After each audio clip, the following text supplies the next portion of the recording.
आज का जो लेक्चर है वो है डीएफडी। डीएफडी क्या होता है, हमने फ्लो चार्ट्स को डिस्कस किया। फ्लो चार्ट हमें क्या बताता है कि कोई भी प्रोसेस जो है वो कैसे परफॉर्म होगा, लेकिन उसमें क्या क्या स्टेप्स होंगे वो बताता है। लेकिन वो ये नहीं बताता कि जो भी प्रोसेस किया जा रहा है, जो ट्रांजेक्शन प्रोसेस की जा रही हैं, उसमें कौन कौन से डिपार्टमेंट इन्वॉल्व होंगे और उन डिपार्टमेंट में कौन सा पर्सन है जो उस प्रोसेस को परफॉर्म करने के लिए रिस्पॉन्सिबल होगा। तो फ्लो चार्ट सिर्फ प्रोसेस चलेगा कैसे, स्टेप बाय स्टेप उसके बारे में बताता है, लेकिन वो ये नहीं बताता कि उसमें कौन कौन से डिपार्टमेंट्स इन्वॉल्व होंगे और उनकी रिस्पॉन्सिबिलिटीज क्या होंगी। जैसे वो कहता है कि अगर हम सिंपल फ्लो चार्ट का, सेल्स का फ्लो चार्ट देखें तो क्या होता है, आप डिफरेंट डिफरेंट शेप्स का यूज करके आप बताते हो कि पहले ऑर्डर रिसीव होगा, फिर डिस्ट्रीब्यूशन सेंटर के पास जाएगा, वो चेक करेगा कि whether the distribution centre having the proper stock, adequate stocks और नॉट। इफ नॉट, देन वो एडवाइस मार्केटिंग और इन्फॉर्म कस्टमर कर देगा, अदरवाइज वो प्रिंट इनवॉइस करके उस ऑर्डर को शिफ्ट कर देगा। तो अल्टीमेटली जैसे आप फ्लो चार्ट बनाते थे वैसे ही फ्लो चार्ट जो है स्टेप बाय स्टेप हमें बताता है कि कोई भी प्रोसेस जो है उसमें कौन कौन से स्टेप्स आएंगे। बट इसको हम देख के ये नहीं पता लगा सकते कि इसमें कौन कौन से डिपार्टमेंट्स इन्वॉल्व होंगे। तो डीएफडी अल्टीमेटली जो है वो हर एक डिपार्टमेंट मीन्स वो प्रोसेस को, जो भी ट्रांजेक्शन हो रही है वो उनको एक स्विम लेन्स में बताता है। स्विम लेन्स का मतलब कि उस प्रोसेस को करने में कितने डिपार्टमेंट्स इन्वॉल्व होंगे। जैसे पहले कस्टमर का ऑर्डर आया, कस्टमर एक आउटसाइड एंटिटी है, वो ऑर्डर प्लेस करता है तो ऑर्डर आएगा किसके पास, मार्केटिंग या सेल्स डिपार्टमेंट के पास। सेल्स डिपार्टमेंट वो इंफॉर्मेशन किसके देगा, warehouse department means distribution centre. Distribution centre उसकी अवेलेबिलिटी को वेरीफाई करेगा, अगर अवेलेबल है तो अकाउंट डिपार्टमेंट क्या कर देगा, इनवॉइस को प्रिंट कर देगा और हमारा शिपिंग डिपार्टमेंट उसको शिफ्ट कर देगा। इस एक छोटा सा एग्जांपल डीएफटीज का दिया हुआ है। तो डीएफटीज में आपने 3 वर्ड याद रखने हैं। ये बताता है कि हर प्रोसेस में कौन कौन से डिपार्टमेंट्स इन्वॉल्व होंगे। ओके, सेकंड, उन डिपार्टमेंट्स में जो पर्सन होंगे उनकी कौन कौन सी रोल्स एंड रिस्पॉन्सिबिलिटीज होंगी, और प्रोसेस को किसमें प्रेजेंट करता है, स्विम लेन्स। अगर कुछ भी ना याद रहे ये 3 वर्ड्स पे आप लिख सकते हो। तो एक छोटी सी एग्जांपल, इसको चाहे याद रख लो, ये करनी है आपने। फिर उसने डीएफडी, अगर आपको सिंबल्स पूछे, जब कंपोनेंट्स ऑफ डीएफडीज पूछे तो आपको ये वाला आंसर करना है। आई थिंक डेटा फ्लो के लिए एरो यूज होता है, ये हमने कर रखा है। प्रोसेस के लिए जो हमारा आप कह लो कि फ्लो चार्ट था, तो वहां पर जब भी हम प्रोसेसिंग करते थे तो प्रोसेसिंग के लिए कोई भी डेटा स्टोर करते थे तो हम कुछ ऐसा सिंबल यूज करते थे, लेकिन इसका सिंबल चेंज है। एक्सटर्नल एजेंट जैसे हमारा कस्टमर है, कस्टमर को जब भी प्रेजेंट करना है आपने रेक्टेंगुलर फॉर्म में। अगर कहीं पर डेटा जैसे डिस्ट्रीब्यूशन डिपार्टमेंट इन्वेंट्री को चेक कर रहा था, जब भी वो चेकिंग करेगा तो फ्लो ऐसे जाएगा, यहाँ पर इट मींस कि यहाँ पर डेटा स्टोर होगा। तो डेटा स्टोर के लिए आपने रेक्टेंगल का जो है लाइन यहाँ से हटा के आगे लगा देना है। और ये रियल टाइम लिंक, ये आपका यूज नहीं होगा, बस आपने याद रखना है। जैसे आपने देखा है कि अगर कोई भी लाइब्रेरी में बुक आती है तो बुक एक एक्सटर्नल एंटिटी, एक्सटर्नल इवेंट है, तो उसको हमने रेक्टेंगुलर शेप में दिखाया है। फिर वो क्या करेगा, बारकोड को स्कैन करेगा, तो यहाँ प्रोसेसिंग हो रही है। फिर कोड स्कैन करके वो कैलकुलेट फाइन, फाइन कैलकुलेट करेगा, लेकिन फाइन को कैलकुलेट करने के लिए उसको कहीं से डेटा चाहिए कि कब बुक को बोरो किया गया, क्या ड्यू डेट पे उसको रिटर्न किया गया या नहीं किया गया। उसके लिए वो कहाँ से डेटा लेगा, लाइब्रेरी के डेटाबेस पर। देखो डेटाबेस के लिए फिर ये वाला उसने सिंबल यूज किया हुआ है। तो उसके बाद वो फाइन को कैलकुलेट करेगा और बोरोड को क्या कर देगा, बता देगा कि इतना फाइन है। तो देखो बस आपको सिंबल्स याद रखने हैं, डीएफडीज में कौन से सिंबल्स होते हैं। हाँ, 2 डीएफडीज इंपॉर्टेंट होते हैं, एक कस्टमर ऑर्डर फुलफिलमेंट जो जिसको आप O2C भी कहते हो, ठीक है, एक P2P। ये 2 डीएफडीज आप कर लेना, इसके डिपार्टमेंट्स, ठीक है। और क्या करना है, सिंबल्स, सिंबल्स इसमें कोई इतना इंपॉर्टेंस नहीं रखता, एक P2P, ये दो आपने DFDs करने हैं बस, दीज आर इम्पोर्टेंट, अगर आएगा तो इस पे आएगा, अदरवाइज नहीं आता आपको इतना। डिपार्टमेंट्स जो आपने याद रखना है कि कौन कौन से डिपार्टमेंट्स पे आपके स्टेप्स परफॉर्म हो रहे हैं, दो DFDs करने हैं। अब मैं रिस्क एंड कंट्रोल्स, देखो रिस्क एंड कंट्रोल जितना मैं आपको बता रही हूँ उतना याद रखना है, risk and control for specific business processes. देखो जब भी आप कहीं भी किसी भी प्रोसेस का रिस्क और कंट्रोल को चेक करोगे, फर्स्ट ऑफ ऑल आप जो है आपने कंट्रोल्स को चेक करना है कॉन्फ़िगरेशन लेवल पर, एक मास्टर लेवल पर, एक ट्रांजैक्शन लेवल पर। होता क्या है कि जब भी सॉफ्टवेयर इंस्टॉल होता है, इंस्टॉल जब सेटअप किया जाता है, तो उस टाइम हम कुछ जो पैरामीटर्स चेक करते हैं, वो पैरामीटर्स कौन कौन से, जब इंस्टॉल हो रहा है उस टाइम जो पैरामीटर्स चेक किए जाते हैं, जो पैरामीटर्स जो हैं वो डिफाइन किए जाते हैं, उनको हम क्या बोलते हैं, कॉन्फ़िगरेशन लेवल सेटिंग्स। कब, जब सॉफ्टवेयर इंस्टॉल हो रहा है तो उस टाइम जो पैरामीटर्स चेक किए जाते हैं कौन कौन से, कि हमारा जो किसी भी यूजर का अकाउंट एक्टिवेट और डीएक्टिवेट हम कब कर सकते हैं, ठीक है, हमारा ईयर एंड प्रोसेसेस कौन कौन से होंगे, हमारे यूजर जो भी है, जितने भी टाइप्स के यूजर है, जैसे कोई कस्टमर है, कोई इम्प्लॉय है, कोई सप्लायर है, उनके क्या क्या कितना एक्सेस कर सकता है और कितने प्रिविलेजेस होंगे, ये सेटअप इंस्टॉल करते टाइम डिसाइड किया जाता है। जब पासवर्ड मैनेजमेंट, जैसे जीएसटी का सॉफ्टवेयर इंस्टॉल किया गया था ना, तो उसी टाइम डिसाइड कर लिया गया था कि जो जीएसटी का जो भी कस्टमर पासवर्ड जनरेट होगा वो आफ्टर एवरी 6 मंथ्स के बाद जो है एक्सपायर हो जाएगा, तो यूजर को न्यू पासवर्ड वहां पर रखना पड़ेगा। तो इंस्टॉलेशन के टाइम ये कुछ पैरामीटर्स डिसाइड किए जाते हैं और इन पैरामीटर्स को कॉन्फ़िगरेशन लेवल सेटिंग कहते हैं। फिर कुछ पैरामीटर डिसाइड किए जाते हैं, जब इंस्टॉल हो गया आपका सॉफ्टवेयर जो है वो इंस्टॉल कर लिया, फिर आप डिसाइड करते हो कि जो डेटा जाएगा उनमें कौन कौन सा डेटा जो है वो परमानेंट रहेगा और कौन सा आपका फ्रिक्वेंटली चेंज होगा। तो जब आप मास्टर सेट करते हो तो किस लेवल पे सेट करते हो, वेंडर मास्टर, कस्टमर लेवल पर, मटेरियल लेवल पर और एम्प्लॉय लेवल पर। तो आप देखते हो कि उनके कौन कौन से जो भी आप एट्रीब्यूट्स हैं, जैसे नेम है, डेजिग्नेशन है, सैलरी डिटेल है, कौन कौन से एट्रीब्यूट्स को आप परमानेंट रखना चाहते हो और कौन से फ्रिक्वेंटली चेंज होंगे। फिर ट्रांजेक्शन लेवल पर सेटिंग की जाती है कि कौन कौन सी ट्रांजेक्शन्स हो सकती हैं और वो ट्रांजेक्शन कौन कर सकता है। यहाँ पर डिफाइन किया जाता है कि कौन कौन सा मॉड्यूल जो है वो क्या क्या ट्रांजेक्शन परफॉर्म करेगा और कौन उसको इनिशिएट करेगा, कौन ऑथोराइज करेगा और कौन अप्रूव, बस इतना याद रखना है। ट्रांजेक्शन लेवल पे क्या डिसाइड किया जाता है कि कौन सा पर्सन उसको इनिशिएट करेगा, ऑथोराइज करेगा एंड अप्रूव्ड होगा, देन जो है ट्रांजेक्शन रिकॉर्ड होगी। ये ट्रांजेक्शन लेवल पर डिसाइड किया जाता है। तो अब अगर एक प्रोसेस है, मान लीजिए P2P, P2P मीन्स हमने परचेज करके एंड कहाँ पर ये साइकिल होगा, जब हम पेमेंट कर देंगे। तो P2P जो प्रोसेस है कॉन्फ़िगरेशन लेवल पर इसकी कोई सेटिंग नहीं होती, जब परचेज किया जाता है कॉन्फ़िगरेशन लेवल पर इसका कोई सेटिंग नहीं होता, इसका सेटिंग दो लेवल पर होता है, एक मास्टर लेवल, क्योंकि जो P2P होगा उसमें हम देखेंगे कि जो हमारा सप्लायर है उसके कौन कौन से पैरामीटर परमानेंट रखने हैं और कौन से हमने फ्रीक्वेंटली चेंज करने हैं, तो उसका मास्टर लेवल पर। और ट्रांजेक्शन लेवल पर कुछ रिस्क आ सकते हैं और उसको कम करने के लिए हम क्या करेंगे, कंट्रोल्स लगाएंगे। अब यहाँ कंट्रोल्स नहीं बताए हुए, यहाँ पर कंट्रोल ऑब्जेक्टिव बताए हुए हैं।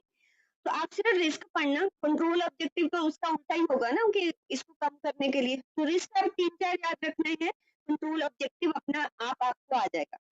पहले जब भी आए आपको रिस्क एंड कंट्रोल पर, तो P2P प्रोसेस होता क्या है उसके बारे में आपने बताना है कि हम परचेज करते हैं, हमारा साइकिल एंड तब होता है जब हम सप्लायर को पेमेंट कर देते हैं, और इसका जो लाइफ साइकिल जब ये परफॉर्म हो रहा होता है तो उस टाइम कुछ रिस्क आते हैं और उनको कम करने के लिए हमारे कुछ ऑब्जेक्टिव्स होते हैं। मुझे ये बताइए, जब हम P2P कर रहे होंगे तो उस टाइम क्या क्या रिस्क आ सकते हैं। एक ट्रांजेक्शन हो रही है, उस टाइम परचेज रिक्विजिशन आएगी, ठीक है, परचेज ऑर्डर प्लेस होगा, सप्लायर का डेटा मेंटेन होगा, ठीक है, अमाउंट को रिकॉर्ड किया जाएगा, अमाउंट की पेमेंट होगी, ठीक है, एंड में अकाउंट क्लोज किया जाएगा। तो यही तो ट्रांजेक्शन होती है। तो रिस्क भी तो यही पर होंगे।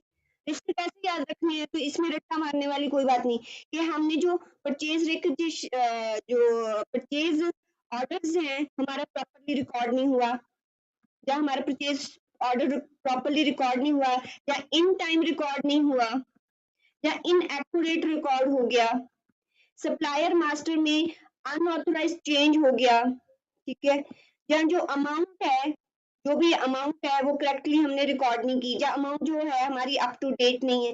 तो इस ट्रांजेक्शन को देखो, इस ट्रांजेक्शन को देखो, उसी के अकॉर्डिंग ये रिस्क है, वही लिखा होगा यहाँ पर, देख लो। अनऑथराइज्ड चेंजेस हो सकते हैं, जो इनपुट है वो प्रॉपरली आपने इनपुट वैलिड चेंजेस नहीं किए, या प्रोसेस नहीं हुआ, या आपका जो चेंजेस है वो करेक्ट नहीं है, या जो भी प्रोसेसिंग है वो डिले हो गया है, आपका डेटा अप टू डेट नहीं है, यही लिखना है आपको, ठीक है। तो यहाँ पहले मास्टर्स लेवल पर बताना है कि जो डेटा परमानेंट होगा ना उसके लेवल पे बनाना है। तो उस लेवल पे परमानेंट हमारा क्या होगा? सप्लायर का मास्टर, उसमें किसी ने ऑथोराइज चेंज कर दिया, या कोई वैलिड चेंज नहीं किया, या अप टू डेट नहीं है वो आपका, जो करेक्ट नहीं है, तो ये सब आपने लिखना है। जब ट्रांजेक्शन होती है, ट्रांजेक्शन लेवल पर क्या होगा? ट्रांजेक्शन क्या होगी? मैं पहले परचेज रिक्विजिशन जनरेट करूंगी, फिर परचेज ऑर्डर आएगा, फिर पेमेंट करूंगी। जो 3 स्टेप्स आ रहे हैं वहीं पर तो रिस्क आएगा, वही लिखना है आपको। आपने अनऑथराइज्ड रिक्विजिशन दे दी, आपने प्रॉपरली परचेज ऑर्डर को एंटर नहीं किया, ठीक है, आपने जो इश्यू किया है जो प्रोसेस्ड नहीं हुआ, आपने करेक्टली अमाउंट रिकॉर्ड नहीं किया, या उनकी एडजस्टमेंट प्रॉपरली नहीं की, आपने क्रेडिट नोट नहीं प्रॉपरली इशू किए। यहाँ पर तो सिर्फ यही लिखना है ना कि उसको कंट्रोल ऑब्जेक्टिव क्या होगा कि वो प्रॉपरली रिकॉर्ड हो, प्रॉपरली जो है हर बार जब भी ट्रांजेक्शन हो, जैसे अनऑथराइज्ड है तो जो भी परचेज ऑर्डर है वो ऑनली अप्रूव्ड रिक्विजिशन के ही प्लेस होने चाहिए। आपको कंट्रोल तो उससे ऑपोजिट लिखना है, उसमें कोई दिक्कत नहीं आएगी आपको, ठीक है। ये है आपके रिस्क एंड कंट्रोल। मुझे बताओ O2C प्रोसेस क्या होता है? आकाश, क्या होता है O2C? मैम कस्टमर के ऑर्डर करने से लेके उसके कैश जनरेट होने तक। अच्छा, फिर इसमें भी 2 तरह के रिस्क आएंगे, एक मास्टर लेवल का आएगा, एक ट्रांजेक्शन लेवल का आएगा। बताओ तो मास्टर O2C में मास्टर किसका बनाएंगे हम? अर्पित किसका मैम बनाएंगे? कस्टमर का। हाँ, वेरी गुड, कस्टमर का बनाएंगे। अरे कस्टमर का बनाएंगे तो अनऑथोराइज्ड मास्टर में चेंजेस हो गए, राइट? आपने कस्टमर का रिकॉर्ड जो है अप टू डेट नहीं रखा, आपने जो भी इनपुट किया है वो प्रॉपरली प्रोसेस्ड नहीं हुआ, वही सेम आएगा। ट्रांजेक्शन में आता क्या? पहले सेल्स ऑर्डर आता है ना, कि अनऑथोराइज्ड आपने सेल्स ऑर्डर रिकॉर्ड कर लिया, अमाउंट जो है वो आपने प्रॉपरली रिकॉर्ड नहीं किया, अनऑथोराइज्ड चेंजेस हो गए, यहाँ पर डेबिट नोट जो है वो डेबिट नोट आपने प्रॉपरली इशू नहीं किया, यही आएगा। देखो देखो यहाँ पर रिस्क में customer master file is not maintained properly, information is not correct, accurate, the customer file is maintained properly and information, control objective नहीं याद करना, याद ये करना है, उससे ऑपोजिट ये लिख देना बस, ठीक है। इनवैलिड चेंजेस हो गए कस्टमर मास्टर में, या जो वैलिड चेंजेस करे थे वो प्रोसेस्ड नहीं हुए प्रॉपरली, राइट। आपकी जो कस्टमर मास्टर फाइल है वो एक्यूरेट नहीं है, या आपने टाइमली प्रोसेस्ड हुए लेकिन टाइमली प्रोसेस्ड नहीं हुए, अप टू डेट नहीं है। यहाँ पर ऊपर सप्लायर था ना, बस कस्टमर लिख देना और कोई चेंजेस नहीं करना। यहाँ पर ऊपर परचेज ऑर्डर था, आप सेल्स ऑर्डर लिख देना और कुछ चेंज नहीं करना। जहाँ क्रेडिट नोट था वहां डेबिट नोट कर देना। क्रेडिट नोट्स भी लिख सकते हो क्योंकि यहाँ पर भी रिटर्न्स होती है, तो क्रेडिट नोट डेबिट नोट दोनों को मेंशन कर देना। और goods shipped are not invoiced, ठीक है। इनवैलिड और unauthorised order input and orders के बारे में, डेबिट क्रेडिट नोट के बारे में, और good shipped and not processed, 5 ये याद करने हैं आपको। इजी, इतना नहीं याद करना आपको, 5 करने हैं बस जो मैं कह रही हूँ। नेक्स्ट आ गया आपका इन्वेंट्री साइकिल। अब इन्वेंट्री साइकिल थोड़ा सा सुनो। देखो इन्वेंट्री साइकिल में क्या होता है कि इन्वेंट्री साइकिल में जैसे आपने उसमें क्या होगा, कॉस्टिंग में क्या होगा, प्रोसेस कॉस्टिंग किया होगा। प्रोसेस कॉस्टिंग में हमारा क्या होता था कि एक डिपार्टमेंट का जो इनपुट है, सॉरी, एक डिपार्टमेंट का जो फिनिश्ड गुड्स है वो दूसरे डिपार्टमेंट का रॉ मटेरियल होता था या इनपुट होता था। तो इन्वेंट्री साइकिल जो है, हो सकता है कि मेरे डिपार्टमेंट का जो फिनिश्ड गुड्स है वो फाइनल गुड्स हो सकता है कि मेरे डिपार्टमेंट का जो फिनिश्ड गुड्स हो वो नेक्स्ट डिपार्टमेंट का रॉ मटेरियल हो। तो इन्वेंट्री साइकिल्स में ये सारे फेजेस आते हैं। क्या क्या फेज आता है, एक ऑर्डरिंग फेज आता है जब हम रॉ मटेरियल को बाय करते हैं, एक प्रोडक्शन फेज आता है जब हम उसको कन्वर्ट करते हैं किसी भी दूसरे डिपार्टमेंट के लिए या अपने फाइनल कस्टमर के लिए, फिर उसका डिलीवरी फेज आता है जब हम उसको डिलीवर कर देते हैं। देखो, जो रिस्क आ सकते हैं ऑर्डरिंग लेवल पर भी आ सकते हैं कि हमने गलत ऑर्डर प्लेस कर दिया, जो ऑर्डर करना चाहिए था वो ऑर्डर नहीं है, ऑलरेडी मेरे वेयर हाउस में मटेरियल है, देन फिर भी ऑर्डर हो गया, या हम ईओक्यू को नहीं फॉलो कर रहे हैं। ऐसे ही प्रोडक्शन लेवल पे बहुत सारे रिस्क, ऐसे ही फिनिश गुड्स पे बहुत सारे रिस्क हो सकते हैं। तो अब इसके रिस्क मास्टर्स लेवल पर क्या क्या होंगे। मास्टर लेवल पे क्या होगा, मास्टर लेवल पे मेरा जो रॉ मटेरियल है, ठीक है, मैं उसको जो है वो स्टोर करूंगी, रॉ मटेरियल का जो भी नेम होगा या उसकी कितनी मैक्सिमम क्वांटिटी होगी या उस पे मैक्सिमम कितना डिस्काउंट जो है किसी को बेचने पर कितना डिस्काउंट किया जा सकता है, या उसकी जो भी री ऑर्डर लेवल है, ठीक है, इमरजेंसी लेवल, वो सारे रिकॉर्ड करूंगी। वो तो एक तरह से मेरा परमानेंट डेटा होगा। हो सकता है कि उसमें कोई चेंजेस आ जाए, मीन्स मेरी जो मास्टर फाइल है इनवैलिड, मेरे जो इन्वेंट्री मैनेजमेंट की मास्टर फाइल है उनमें इनवैलिड चेंजेस हो जाए। सेम ही लिखना है, वही ऊपर क्या था, इनवैलिड चेंजेस थे, ठीक है, चेंजेस तो वैलिड थे लेकिन वो क्या हमने प्रॉपरली प्रोसेस्ड नहीं किए, ठीक है, या एक्यूरेट चेंजेस नहीं किए, राइट, टाइमली, या वो टाइमली प्रोसेस्ड नहीं हुआ या वो अप टू डेट नहीं। देखो वही जो है ना ऊपर वाले हैं, उन्हीं को ही आपने इसमें अपने वर्ड्स में लिखना है, वही चीज रिपीट करनी है। वहां जहां पर ऊपर सप्लायर मास्टर था या कस्टमर मास्टर है, वहां पर चेंज करके आपने इन्वेंट्री मैनेजमेंट मास्टर लिख देना, दैट्स इट। ट्रांजेक्शन पे आ जाओ। ट्रांजेक्शन ऑब्वियसली आप बाय करोगे ना, रॉ मटेरियल रिसीव करोगे, ठीक है, आपने रिसीव्ड या एक्सेप्ट किया, आपका जो परचेज ऑर्डर था वो तो वैलिड ही नहीं था, या जो आपने रिसीव किया उसको प्रॉपर्ली रिकॉर्ड नहीं किया, ठीक है, और आपके सिस्टम में नहीं है, या जो रिटर्न डिफेक्टिव मटेरियल जो आपको रिटर्न करना चाहिए था वो आपने जल्दी से रिटर्न नहीं किया और जो टाइम है वो एक्सपायर हो गया, अब वो मटेरियल नहीं लेगा। These are the some risk जो आ सकते हैं। उसके एसोसिएटेड जो डायरेक्ट और इनडायरेक्ट एक्सपेंसेस है वो आपने रॉ मटेरियल के साथ जो है करेक्टली जो है वो रिकॉर्ड नहीं किए। अगर करेक्टली रिकॉर्ड नहीं करोगे तो हमारी फाइनेंशियल स्टेटमेंट्स जो है वो हमें ट्रू एंड फेयर पिक्चर नहीं देंगी। तो ऐसे आपने कुछ 5 ये वाले करने। फिर मैं 6 करवा रही हूँ ताकि आपको 5 तो याद रहे। नेक्स्ट क्या आ गया आपका, ह्यूमन रिसोर्स। ह्यूमन रिसोर्स में, ह्यूमन रिसोर्स जब भी आपको रिस्क एंड कंट्रोल आएगा ना, पहले उस प्रोसेस के बारे में थोड़ा सा बताओ कि एक्चुअल में वो प्रोसेस है क्या। ऑब्वियसली जब ह्यूमन रिसोर्स होता है पहले हम रिक्रूटमेंट करते हैं, ठीक है, रिक्रूटमेंट में हम कैंडिडेट्स को शॉर्टलिस्ट करते हैं, ठीक है, फिर उनमें से सिलेक्ट करते हैं, फिर उनको रिक्रूट किया जाता है, फिर उसके बाद उनका एक ओरिएंटेशन प्रोग्राम होता है जिसमें हम उनको बताते हैं कि क्या क्या उनको करना है, उनकी रोल्स एंड रिस्पॉन्सिबिलिटीज क्या रहेंगी, फिर उनके करियर प्लानिंग के बारे में बताया जाता है कि उनके लिए आगे फ्यूचर में क्या क्या उनके प्रोस्पेक्टिव्स है, फिर उनके करियर डेवलपमेंट के लिए उनको प्रॉपरली ट्रेनिंग दिया जाता है, जहां पर वो रॉन्ग होते हैं उसके परफॉर्मेंस वैल्यूएशन किया जाता है। तो these are the some HR department functions. तो थोड़ा सा आपने उसके बारे में बताना है एक एक लाइन में। हो सकता है कि देखो टर्मिनेशन और ट्रांजिशन तो होती है, हर कंपनी में होती है। टर्मिनेशन की उसका जो जॉब ड्यूरेशन था वो ओवर हो गया है, ट्रांजिशन जहाँ उसको कोई बेस्ट अपॉर्चुनिटी मिल गई है तो जा रहा है।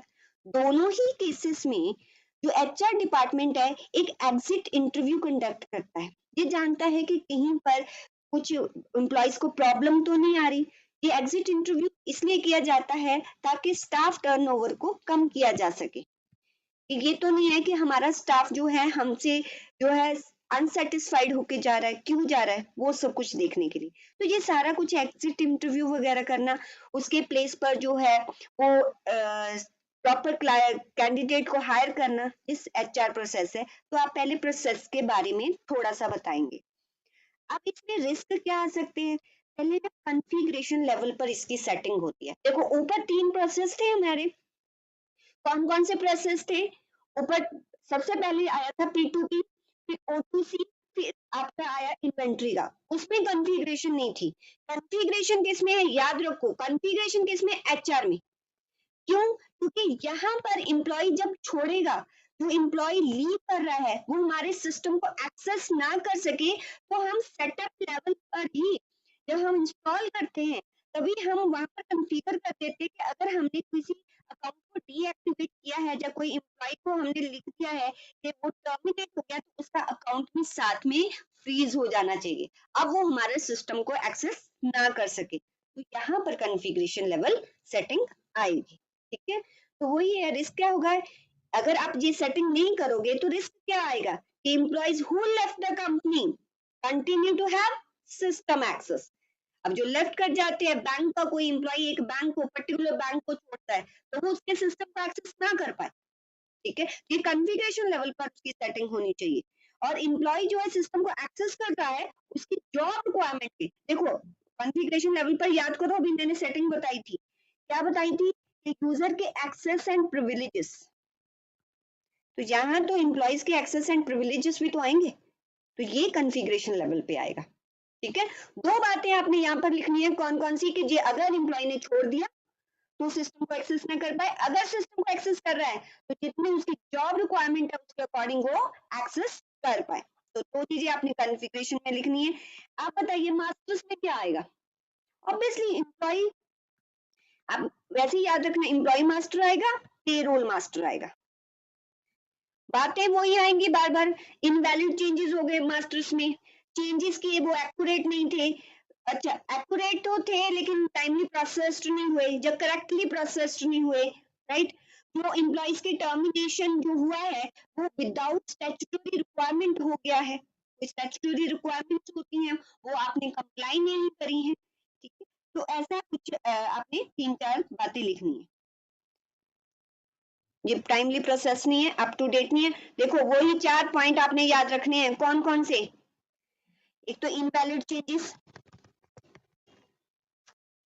ठीक है, टाइमली प्रोसेस्ड नहीं, लिख लो एक प्लेस पर, आगे मास्टर मास्टर लगाना है, टाइमली प्रोसेस्ड नहीं हुआ, डेटा जो मास्टर में रिकॉर्ड है वो अप टू डेट नहीं है, जो चेंजेस हैं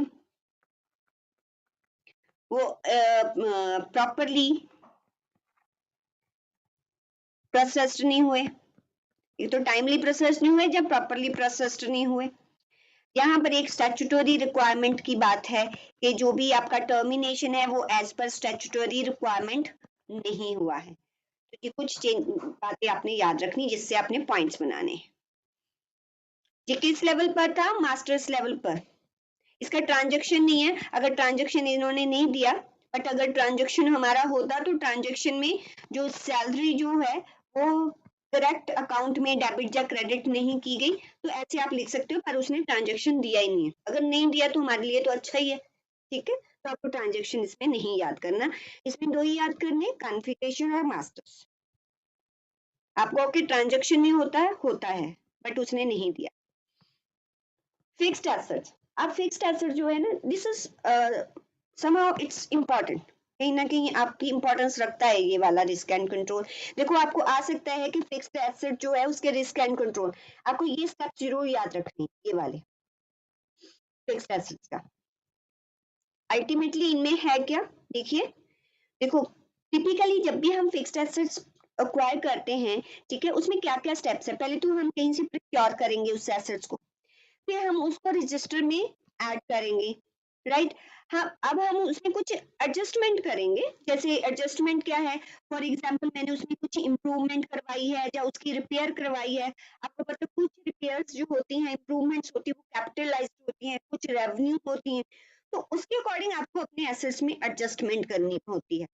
अगर आपने फॉरेन करेंसी में बाय किया है तो जो फॉरेन करेंसी में फ्लक्चुएशन है उनकी एडजस्टमेंट्स करनी होती हैं, तो वो एडजस्टमेंट्स के बारे में बात कर रहे हैं।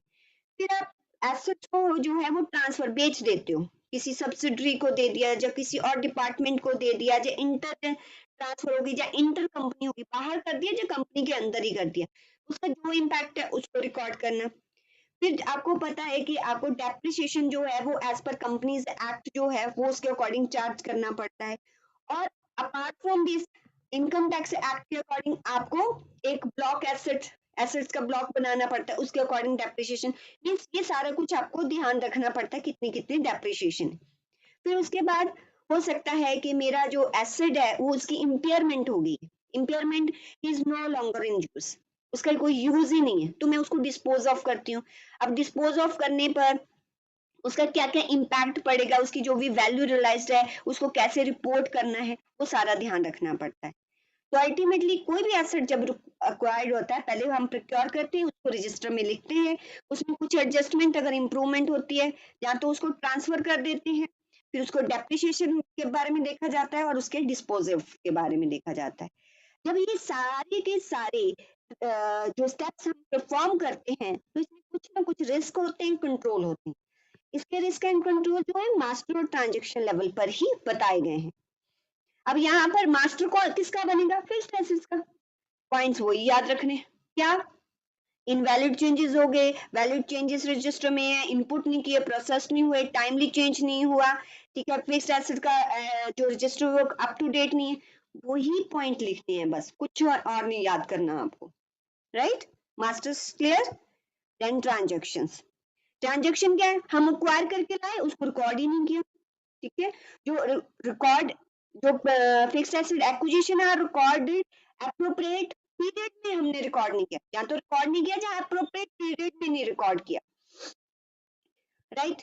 फिर उसके बाद एक तो एक्यूरेटली रिकॉर्ड नहीं किया, तीन चीजें, एक्यूरेटली रिकॉर्ड नहीं किया, एप्रोप्रिएट पीरियड में नहीं रिकॉर्ड किया या रिकॉर्ड ही नहीं किया, तीन चीजें तो रिकॉर्ड पे बात कर दी।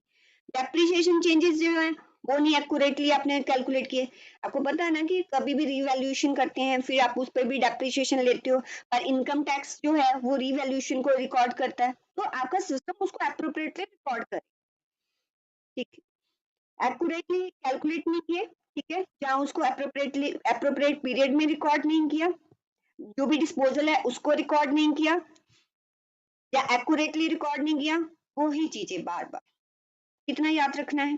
फिक्स एसेट के एक्वायर किया, एक्यूरेटली रिकॉर्ड नहीं किया, या तो रिकॉर्ड ही नहीं किया या एप्रोप्रिएट पीरियड में नहीं किया, यही बात आप डेप्रिसिएशन पे लगा देना, या तो एक्यूरेटली रिकॉर्ड नहीं किया या एप्रोप्रिएट पीरियड में नहीं रिकॉर्ड किया या डेप्रिसिएशन नहीं रिकॉर्ड की, तीन चीजें इस पे कर लेना, 6 पॉइंट आपके वैसे ही हो जाएंगे। Clear. Last one, journal ledger.